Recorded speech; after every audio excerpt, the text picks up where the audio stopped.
Okay, and we are online, I think. So, hi everyone. Welcome to our online talk with Tifa Studio. As you know, within the scope of GEMSS'23, the Circle organizes various events. So follow our website and Instagram account for other events.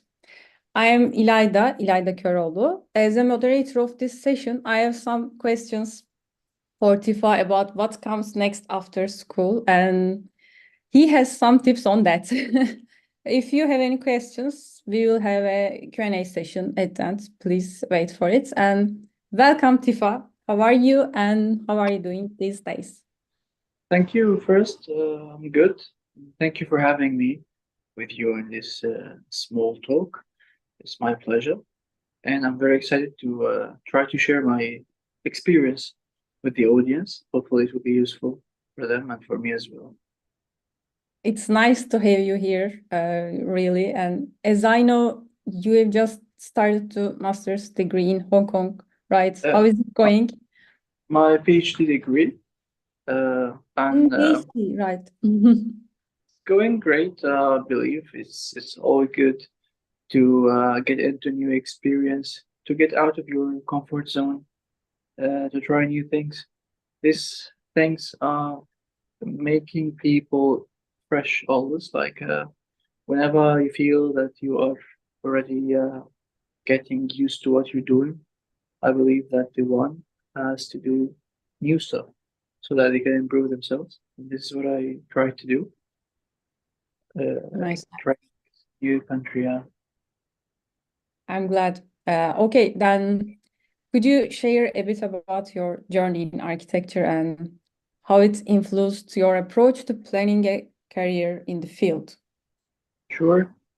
So I might start a bit earlier than before I did architecture even. So I come from Egypt, and in Egypt, like a lot of students in the secondary like school, in the high school, they don't know exactly what they are going to do after they finish the high school, and the families tell them you have to join like engineering schools and or medicine or whatsoever. So as the master of the students, I also did this. I joined first the engineering school in Cairo University, and I was a good student in high school. I had very high scores. After joining the engineering school, I was a bit bored because I didn't find what I'm studying like enjoyable. I I was good at mathematics and physics and this kind of things in high school, but I really got bored of them. And I decided that I don't like what I'm doing here. So I wanted to quit the school back then, but my family told me you shouldn't quit, and you started something, you have to complete it till the end, and so on. So I failed my first year in the school in Egypt, like after being a very good high school student. Like my score in high school was 404.5 out of 410, which is like really high. But I failed at my first year at the university. I failed most of my courses, so it was a big shock for my family. But this is because when you are not doing something with passion, you cannot really do it, even if this thing is kind of easy. Then in the second year, I in Egypt still, I tried to think, okay, I don't like mathematics and like physics. So in Egypt, the engineering school system is different than the one in Turkey. In Egypt, you enter first the engineering school, you study a lot of subjects. In your second year, the school is 5 years. In the second year, you choose your department. So you can choose civil engineering, computer engineering, or architecture. So architecture in Egypt is part of the engineering school. So I didn't know any of the departments, to be honest. So I went to my friends. I told them, the senior ones, I told them, tell me the department that doesn't have a lot of mathematics and physics and this kind of things. So they told yeah, they told me I have to join architecture then. They don't do mathematics. So I Really? see that. Yeah. So my start with architecture wasn't of passion or love or whatsoever. I didn't know anything about architecture. But just to escape mathematics and physics, I said, okay, I have to do architecture. So after I decided that I want to do architecture, I started to hang out in the department of architecture at the school. and I met some senior students in the fourth year. This was like a turning point because I met some good students and they were really passionate about architecture. And I still remember one of them. He told me, let's go and travel the city together. And he told me one good sentence that I still remember till now. It happened maybe 12 years ago, but it's kind of made a mark in my head. He told me after you study architecture, you will start to see the world in a different eye than anybody else seeing. So I thought he was exaggerating because buildings are one and the city is the same. So how can I just see it differently after doing some courses? So I didn't understand this until I studied architecture. I knew what he meant by seeing the world differently. So he made me love architecture by our trips together, by his stories, because he showed me that architecture is actually about stories, how storytelling is very important. What are the meanings behind the city and behind the buildings that we see? And I started then, before even joining the department, reading about architecture. Then, what my brother told me that there is a like opportunity to study abroad, and as somebody who likes traveling, I told myself, yeah, I can do it. So I applied to some Turkish schools and left my school in Egypt. I started architecture in Turkey after doing Turkish language preparation, of course. So this, why I'm telling this, because I became older than my friends who are, in Egypt. Like my friends in Egypt, graduated or almost graduating, and I'm still starting from the beginning. Right. Yeah, this was like a conflict. Some of my friends didn't encourage me to do this. They told me just finish the school in Egypt, then you can go and do whatever you want. But I wanted to take the challenge because I believe that if you go to other place and study, it's going to help you to widen your horizon.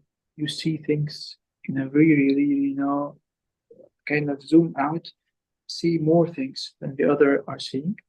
And I'm really lucky that I decided to do this because studying in Turkey is not only about architecture, but also about the country and the culture, seeing new cultures. And you start to know that, like one writer said, you don't live alone in this world. You have to see how others live and what are they doing and so on. And the world is like a book. If you stay in one country, you just as if you're reading just one page of this book. So I have to travel as much as you can.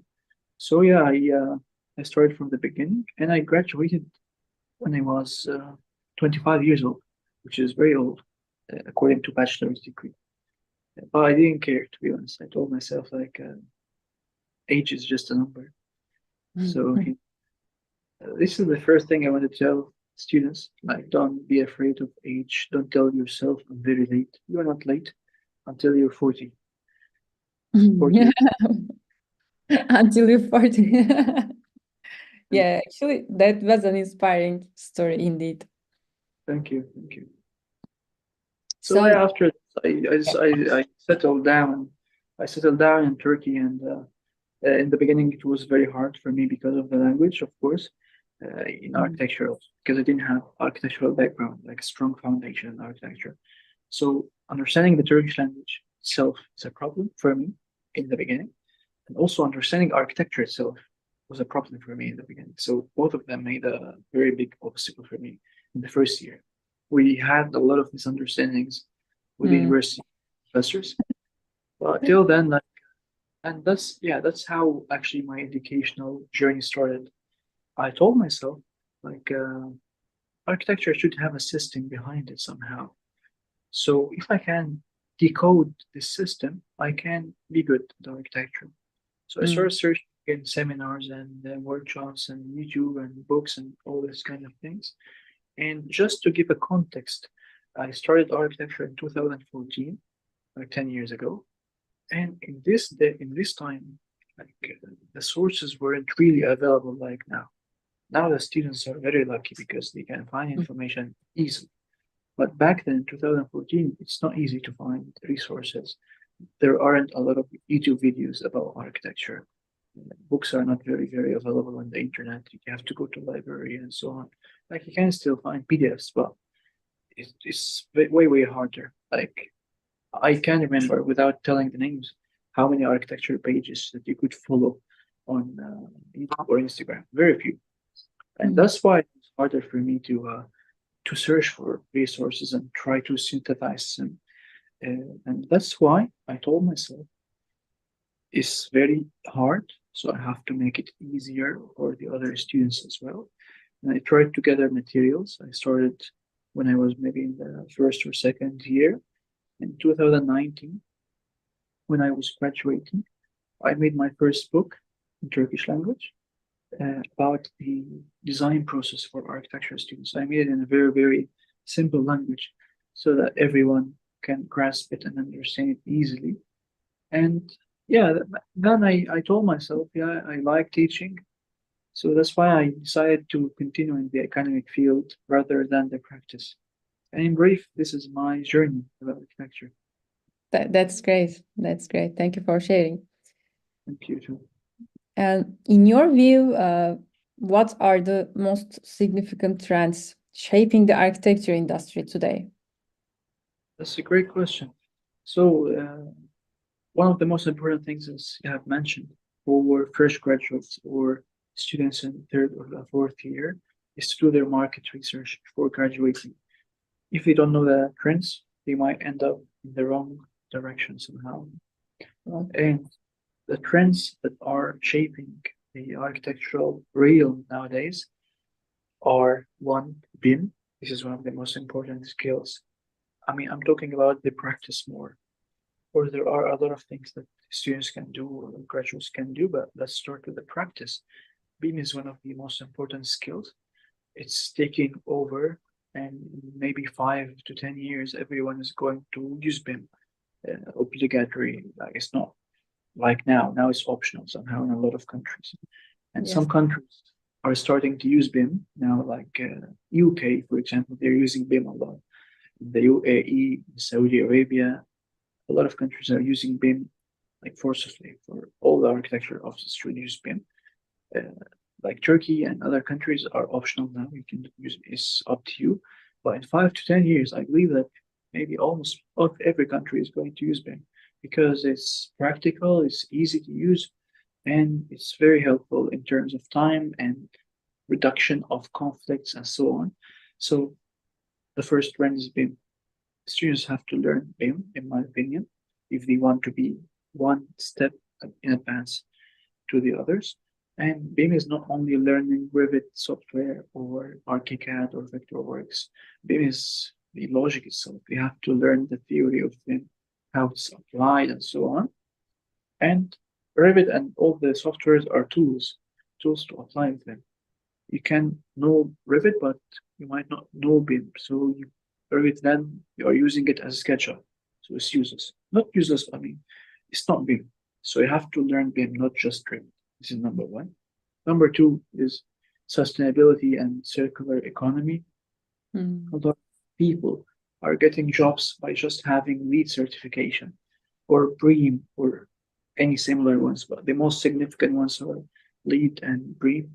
So if you are interested in this kind of activities like sustainability, green architecture, and so on, I advise you start searching about LEED or BREEAM according to the country that you want to work in the future. So this is the second trend.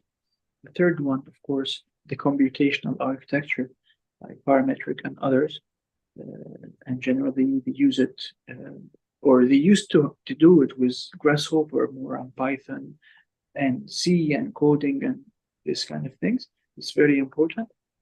Now AI, of course, is also entering the field, but in order to use AI, you have also to have background about coding and programming, because there is a very big confusion for architecture students.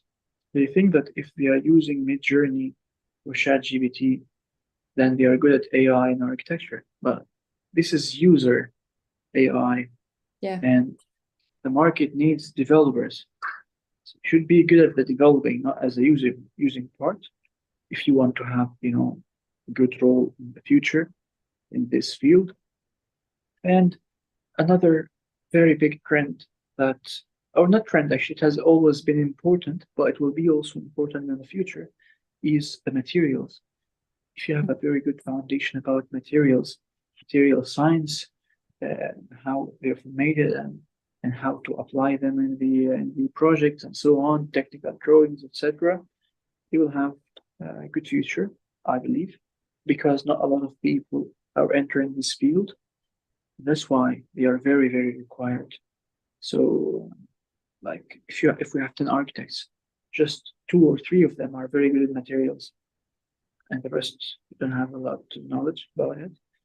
Another trend or another actually required thing is shop drawing and working drawings, detailing and all these things. They are always going to be important, even if AI takes design jobs. Still, working drawings and shop drawings will not stop because somebody, a human, should control them and should rethink of them, revise them, and so on. And one more thing is working in the site. Like the site architect or site engineer is very important because even if AI participates in design, somebody, a human, should be in the site to control the construction process. But in order to be in the site, you have to have experience. So an important thing is you shouldn't distract yourself and trying to do everything. It's impossible. You cannot do everything. You cannot be good at everything. You can have an insight, an idea about everything, but you have to specialize in one thing or 2 things maximum. Might be hard for students the last year maybe to decide already. That's why I tell them just experiment everything when you're in the university in order not to lose time after you graduate. You know already what you want to do. Good advice. Yeah, I think then AI is a good topic for discuss. So, what about the opportunities in your perspective? I mean, with these growing areas. First of all, we talked about the practice, Yeah. but I have written in the past a blog called 50 alternative job positions for architect. Because architect might work in a lot of fields. Because architecture school is kind of developing our mindset. You can use the learned mindset in different things. For instance, a lot of my friends are working in creative industries, not particularly architecture. They do like filming, photography, maybe like writing, a lot of things. Like not doesn't come to my mind now. But first of all, you have to discover the areas that you can work in that you are good at. And here there is this dilemma of passion or good at something. And I argue always that passion is not the only reason for you to do something. Because some people might be passionate about something, but they are not good at it. Then it will not make you make money. And you have to be realistic. You have to make money at one point of your life. And if you're passionate about something but not really good about it, you have to find something that you are good about it, make money out of it, and your passion can stay as a hobby. You can still do it as a hobby. Or you will develop yourself a lot in this passion and you will be very good at it. Then it can be your profession. So the opportunities, the market, a lot of things actually have opportunities, but with one condition, you have to be very good. For instance, we all know that arts are not very good in terms of profession. If you're drawing, you will not make a lot of money generally. I mean, maybe 90% of painters don't make good money. But still, few amount of painters are very rich, right? And they're making huge money. Why? Because they are very good. They're not only good maybe in terms of painting, but in a lot of things like relationships with others, knowing how to infiltrate the opportunities and so on. So just in the beginning, select the country or try to think of the country that you want to work in, and then search the market, see the job offers, even if you're a student, just know what the market needs now, and then think which fields I can be good at, because let's say I give a very simple example. You have site engineer and design office architect. So you tell yourself, okay, I don't like to work in shop drawing, but this is what is available, and I'm good at it. But I don't like it, but I'm very good at it. So just go for it. And as I told you, can improve yourself in another field as a hobby and as a side hustle. For instance, there is this very famous architect without telling his name. He used to work in an office and he's just working drawings, which is very boring generally. But yeah, he was doing competitions. Yeah. So he's doing what he likes on the side. And then he became very good at competitions and he got one competition. He won and he built his projects. And then he moved to what he's really into. He started designing. But without having this, stable income, it will be hard for you to survive for a long time. You can still try, but after a while, you have to listen to the market and try to do what you're doing because sustainability of the activity is based also on the financial stability. This is something that unfortunately is not taught at schools. Uh, Real life is not like very, very idealistic world that everyone is doing what he likes without any regard to money. It's not like this. You have to be very stable if you want to be creative. You shouldn't have worries about money. If you have worries about money, believe me, you will not be creative. You will think always about money in your mind, and you cannot get the best of your brain because your brain is actually occupied by another matter. And this happened to almost every entrepreneur. Anyone who is doing his startup and their startup, when they are financially stuck, they run out of good ideas generally.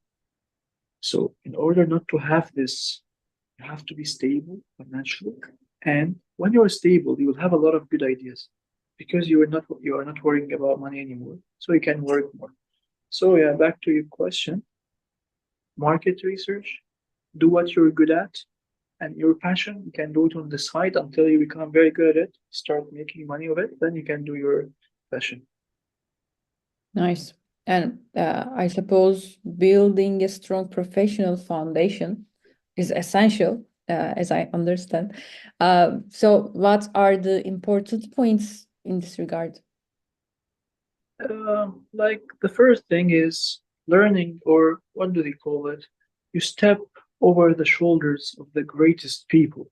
So instead of starting from the zero, instead of rediscovering America, you see the good people, you try to analyze them. Let's say that you want to work as an architecture design office architect.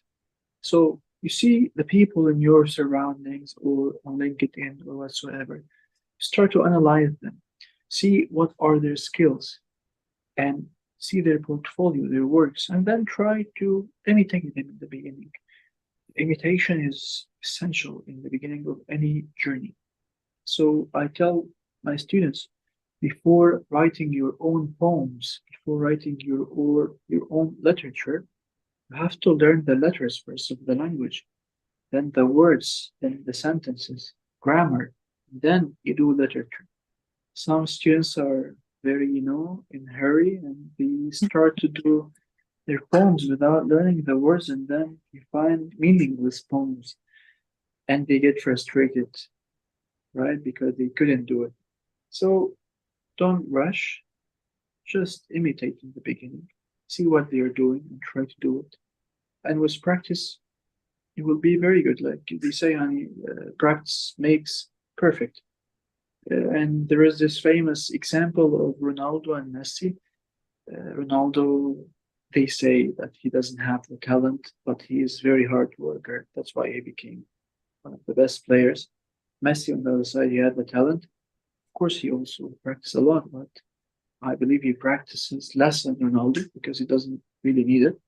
And he's also one of the best. So if you're not Messi, if you're like Ronaldo, you have to work a lot until you reach the point that you want to reach to. And this starting by imitating the successful people.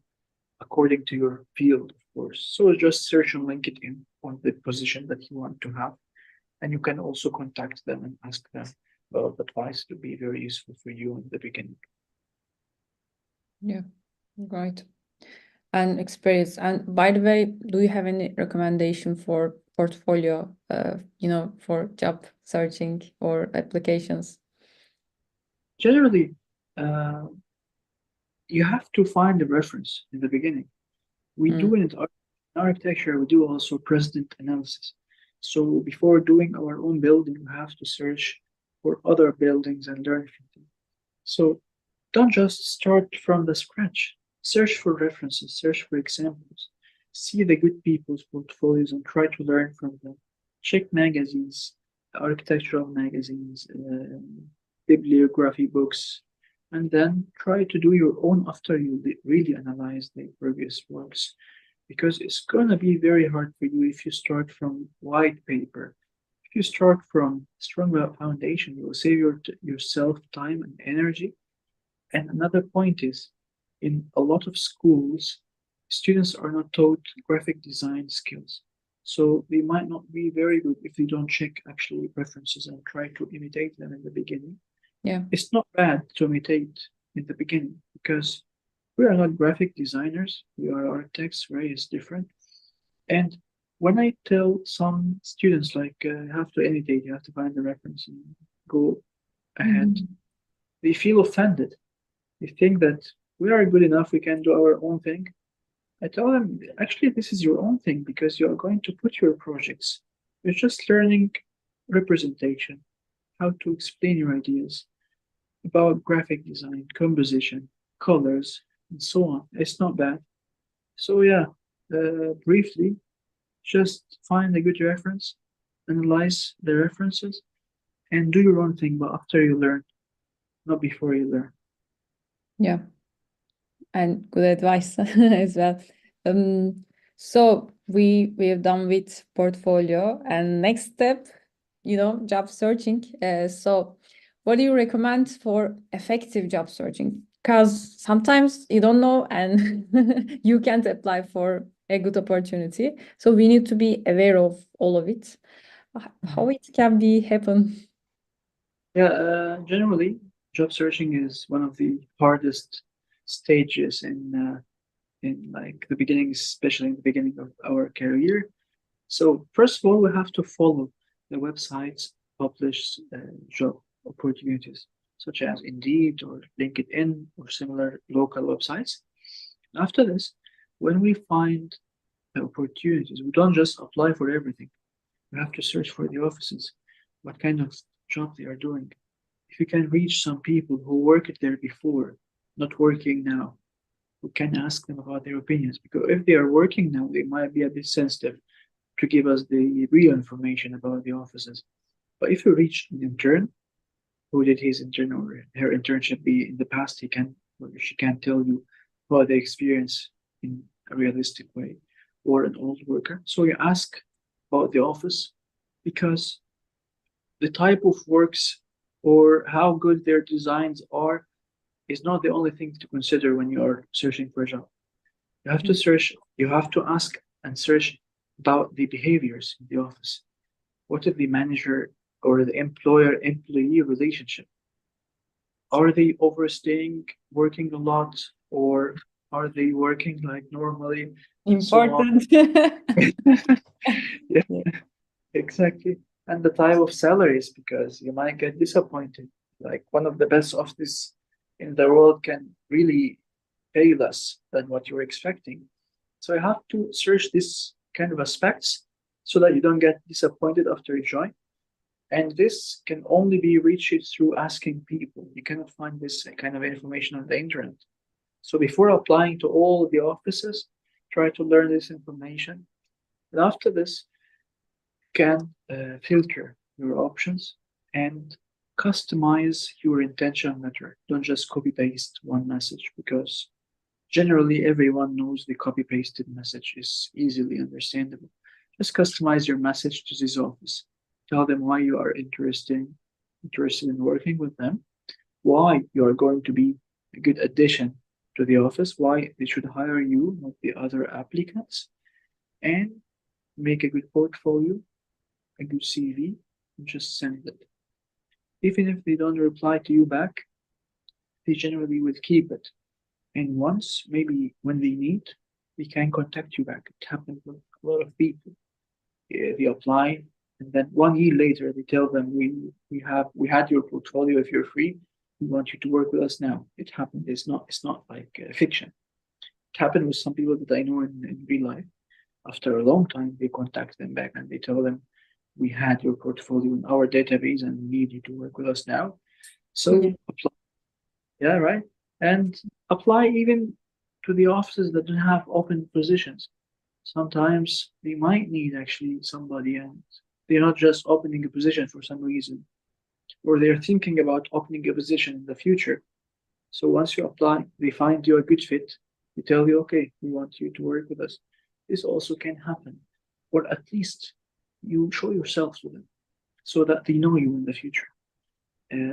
Being familiar with them or having your name heard before is also good, because sometimes also it also happens with me personally. Some offices, before doing an advertisement to a job, they ask me, they tell me, do you know anyone who is good at this, at that, and so on? So why are they doing this? Because personal references are important. And this is the next point in job search. You have to have references in your application so that offices can ask about you, these references. It's not because of, friends, hire friends. It's not the situation, because business is business. Nobody is going to hire someone who is not really good, but because they want to trust the person. And this comes from the references. If they have references, they trust them more. So try to apply, get yourself familiar with the offices. Maybe somebody will see your portfolio and recommend you to another office who is in need for a new comer, and get references. And of course, networking is important as well. Yeah, networking. So we applied. And then what about the common interview questions? So how should a student prepare for them? Luckily, in architecture, interviews are easier a bit than some other disciplines, such as HR, or because most of the architecture offices don't have HR. The human resources are very scary for a lot of people. So generally, the one who is going to do the interview with you is an architect also. So they might ask you, first of all, technical questions to know your knowledge. We might try to understand your mentality and your mindset. How do you think about architecture? How do you approach architecture? What is your design style? And so on. Okay. Also, the common question, like these questions, you can answer in your own way. But there are some other formal questions, such as what is your expected salary? Are you open for, hard working? Can you work on Saturday and Sunday and so on? And yeah, I believe that you have to be trustful. If you cannot work on Saturday, just tell them. I mean, it's better than you being accepted and them being trapped. Because if you start working and you told them, yes, I can work, and after a while you tell them, no, I don't work, it's going to be bad for both sides. It's going to be very stressful for you as well. So just refuse it from the beginning. And if you don't like the salary, also refuse it from the beginning. It's better than just starting. I mean, it has some exceptions. Like some people, unfortunately, they don't find a job opportunity, so they accept any salary so that they get experience. And this is totally fine. I'm not against this. And even sometimes I'm okay with some people who can work for free for a couple of months just to get the experience. I consider it kind of a school, like as if they are going to the school to learn some stuff only. Why I'm saying this, a lot of people are opposing me. They find that I'm wrong with this point, to work for free for a couple of months.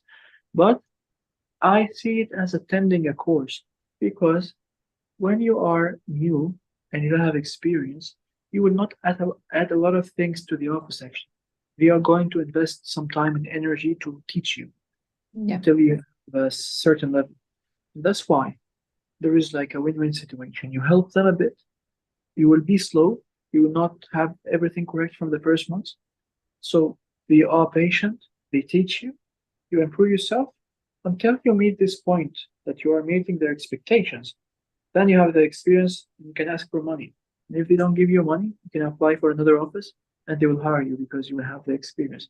So this is normal. A lot of countries having this compulsory internships, and it's for free generally. So it's the same, I believe. And if you don't want to get into the same situation, being working for free, then you have to work hard while you are a student, so that you have the enough experience to get paid even if you are a student. So it depends on you. And for the interview questions again, one of the hardest questions is the like how much do you expect us to pay you, or what is your expected salary? It's a hard question. And for this, you have to know the range of the market. You have to know if you are, for example, 3 years experience, you have to know how much do the people are gaining actually when you are 3 years experience in your city, especially because let's have an example from Turkey. An architect in Istanbul, of course, shouldn't get the same salary as an architect in a smaller city. Like logically, they will pay less in smaller city because first of all, the smaller city is cheaper, and secondly, because the work scale is also smaller. The type of works they are getting also paid lower. And that's why it's normal. So if you live in Istanbul, you have to ask a bit higher. You cannot, for example, if you live in Istanbul, you cannot ask a friend who is living in the east, tell them how much do you get, and then you ask the same salary. Be a bit not a fair. Definitely. Yeah. So yeah, search for the salary range, and then try to make your conversation open-ended. Don't be very decisive because this will end your opportunity. Good Like you point. cannot say, yeah, you cannot say I will take 30 or not. Take it or leave it because they will leave it generally. Yeah. You have to make like a negotiation. You have to learn a bit about negotiation skills and tell them that you're open to negotiate about it so that you can meet in a point that will satisfy both of you. So yeah, and they can also search on YouTube about the answer of these kind of questions because they are crucial, I believe. They are very important. Not because it's formal, but because it really affects the situation. Because one of the most important factors in hiring is salary actually for the office. They care a lot about this point. Also, the employer, the employee, and the employer, like we work also to get the money. So it's one of the most important things, the salary. That's why you have to answer this question in a very, very careful way. I have a friend who started working in one office and she asked for lower money. She didn't know. And after she started, 2 or 3 months later, she found out that her friends from the same experience are getting way higher. And Oh, she got very sad. And I tried to like help her out, but I told her like you should have asked it before because you ask it for this money. So the employers used this opportunity in a bad way and make you work underpaid, right? So yeah, before you start, search well because once you are in, it's very hard to raise your salary. It's very hard. right. Yeah, good point. And yeah, by the way, as you just told about the various area in architecture field, so with the diverse specializations in architecture, how can someone identify the right path for their interests and skills, you know? That's a good point. Generally, I tell them try to have a flower from each garden in the beginning. Learn small portion of everything and keep trying and experimenting. And then you will find that you are into one field. And what I mean by into one field, being good at this field, not just liking it. Yeah, you will like it eventually, because once you are good at something, you start to like it because you gain the confidence. Let's say that you are doing X field. You didn't like it in the beginning, but because you did a lot, you became very good at it. Now it's not burden anymore. You do it when you're at ease, like you just really do it easily. So you start liking to do it because you don't worry about, okay, like, will I be able to do this or not? You just do it. This gives you confidence, and self-confidence is one of the reasons of human happiness. You feel that you are able to do something. But let's say you are passionate about something and you are not good at it. You always worry, am I good at it or not? Am I, or can I be better in the future? Oh, everyone is better than me. I cannot do it, blah, blah. So instead of being trapped in this field of, uh, self-blaming or something, just find something that you're good at by experimenting in everything.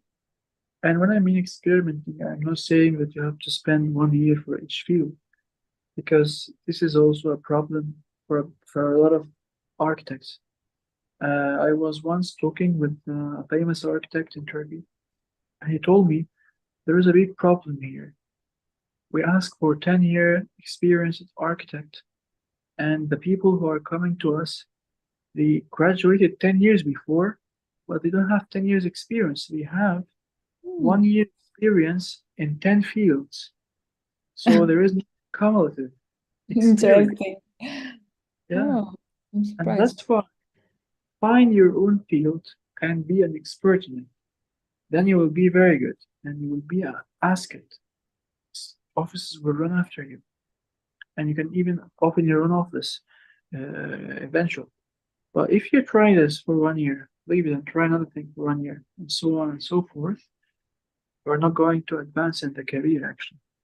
I'm not saying that just do something, one thing from the beginning and keep going. No. School is for this. School is for experimenting with a lot of things. Maybe after graduation, 1 or 2 years, maximum 3 years, you can try a lot of things. But after this, you have to decide, okay, I'm going to continue doing this. Like, there are some exceptions, of course, but generally, this is how it works. After this, once you get the experience, it will be easy for you to know which field or what is your career plan, because you will be an expert already in doing this. And believe me, guys, like after going into the market, you will start finding a lot of things that you didn't see while you're in school. So don't judge things while you're in school. Like, for instance, some friends don't like materials. Why? Because the teacher didn't explain very well in the university, for example. Don't judge it like this. When you are in the market, you start going to the exhibitions, the expos about materials. You will see it in a very different way. When you touch the material like by your hand, and when you listen to the manufacturer explaining the materials and properties and so on, you will gain different perspective. So postpone your judgments until you really do the thing. Not like, don't build prejudices about things. And after this, hopefully you'll find something that you will be uh, in cope with, like good at, and also comfortable doing. Yeah, that's good. And yes, specialization is important, but then switching your path can be daunting or intimidating. So, do you have any advice for those thinking about changing their path? The like, instead of continuing in the wrong route, you have to change your path if you think that you are going in the wrong direction. Of course, like, I agree with you. Like, specialization doesn't mean that you are going to do something that you are not into, or you find that you're not good at it and you don't like it. You feel you have a very stressful life. Of course, well-being is also very important. But before deciding the career shift, you have first to know exactly what you want to do, and if the new career is going to be good for you or not to have or not to repeat the same I wouldn't say mistake because it's experience in the end, but not to have the same problem in the future. Let's give an example. An architect worked in the offices, and he decided that architecture is very hard and stressful and so on. So he said, "Okay, I will do graphic design. I will work in graphic design agency." And then after he started working in the graphic design agency, he found that it's more stressful because revisions are more. You are dealing with the client a lot. The client is saying his opinions easily because it's a graphic design, and sometimes he is saying like meaningless comments, and you have to find a compromise between your ideas and his ideas and so on. So he found out that actually graphic design in some aspects might be more stressful than architecture. So he decided to leave also graphic design.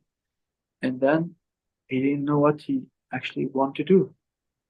So before quitting your field or before quitting your career or doing career shift, I believe that you have to do a deep research about the field that you want to enter.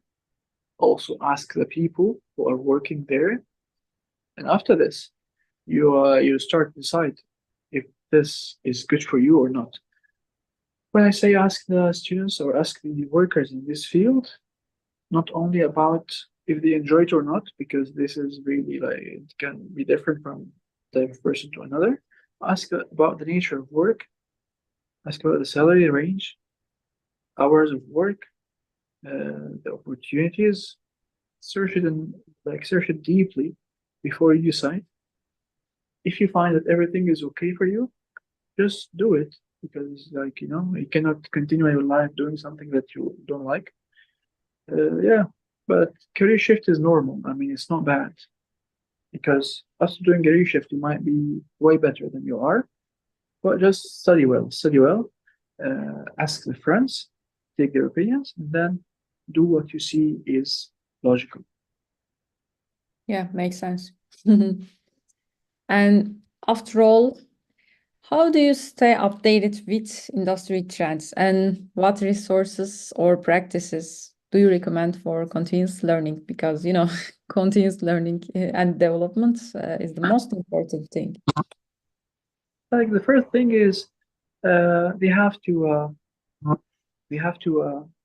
follow LinkedIn and follow the pages that really matter in the industry on LinkedIn, and local websites, of course, about architectural design and ArcDaily and these kind of websites. We have to make like daily routine browsing these websites and knowing the trends, knowing the updates. This is actually more important than surfing like Facebook and Instagram, these websites. So even like 30 minutes is enough. Every day, 30 minutes, just surf architectural websites, know the trends, know the updates. Be updated because, it opens your mind in a lot of ways and also gives you like having this general knowledge, which will help you maybe in the future. Can open to you a lot of doors. So yeah, mainly the website, architectural websites, and LinkedIn. LinkedIn is a very, very valuable resource that a lot of people, unfortunately, are not aware of. Yeah. Yeah, and thank you for all of it, Tifa. So it's Q&A time. Any questions? I will check.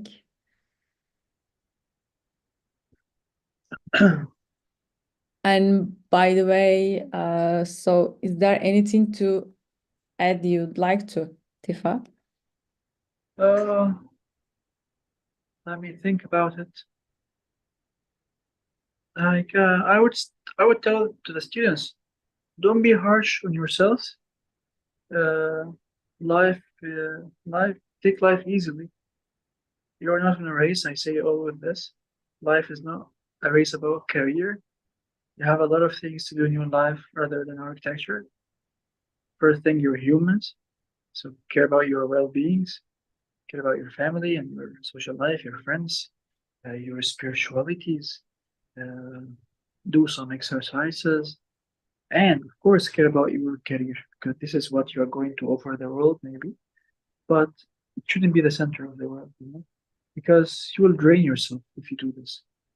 try to care about yourself as much as you care about your career, or more even.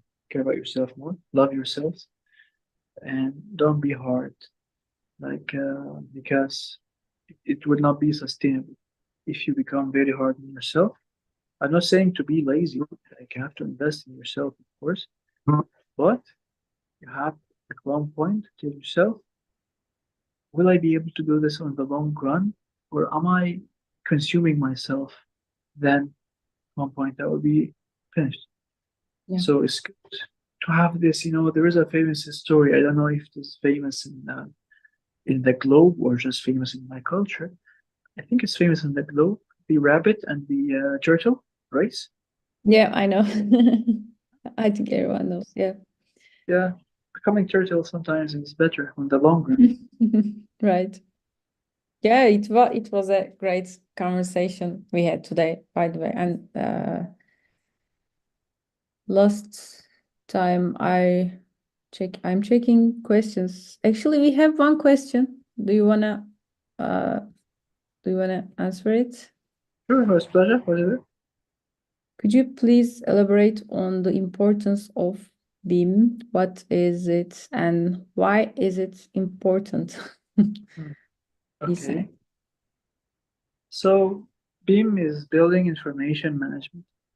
And in order to explain it, let's start from the beginning. So architects in the past used to draw the projects with their hands. Then they pass it to civil engineers. And they started to do the civil engineering drawings with their hands. Then they give it to electric engineers and mechanical engineers, and they start to draw by their hands. And then we find sometimes that there are clashes. A lot of things are entering each other, so they have to fix it, redraw it, then pass it to each other, redraw it, etc. This is waste of time, waste of energy, and waste of money as well. So after this, we move to CAD, AutoCAD, and similar softwares. And AutoCAD basically is the same process as what they are doing, but instead of drawing by their hand, we're drawing by computer. But still, clashes used to happen because I draw, I give it to you, you draw, you give it to another person, he draws over it, then clashes might happen. But on BIM, we are actually working on a model simultaneously. Everyone is working on the same model. So clashes are reduced to the minimum. And if clash happen, BIM is going to warn us. There is a clash in this point. We have to fix it and so on. It's number one. Number two, the realistic factor of BIM is also a big advantage. When you are building something, when you are drawing a wall or a window or whatsoever, you are building it actually. You are not just drawing some lines like you used to do in AutoCAD. You build it, and we know the properties of this wall, you know the thermal properties, the financial aspects, and this helps us in like scheduling process, for example. It helps us in knowing or calculating the sustainable part of the building and so on. And this is way easier than doing it manually before. Like everyone will tell you, like Revit makes you have the section and elevation. This is like the easiest thing about Revit. It saves you a lot of time, of course. But there are more advanced things about BIM, which we can consider, especially the collaboration part between different disciplines is number one. Having the analysis easily, because before BIM, analysis part was a bit harder to do. So this is number two. Number three, of course, the clash. The clash reduction is also an important part of it. And four, having every information in one model. So this model have every information about the project, structure, material, the scheduling, the budget, everything you can imagine is only in one model. So this is mainly the importance of BIM. Yeah, thanks. And I think that's it. So thank you all for joining us today, and a special thanks to you, Tifa, for making this happen. Thanks a lot for having me. It was my pleasure. Yeah, then see you at another events. And don't forget to follow the events on our website and Instagram accounts. Bye. Yeah. Bye bye.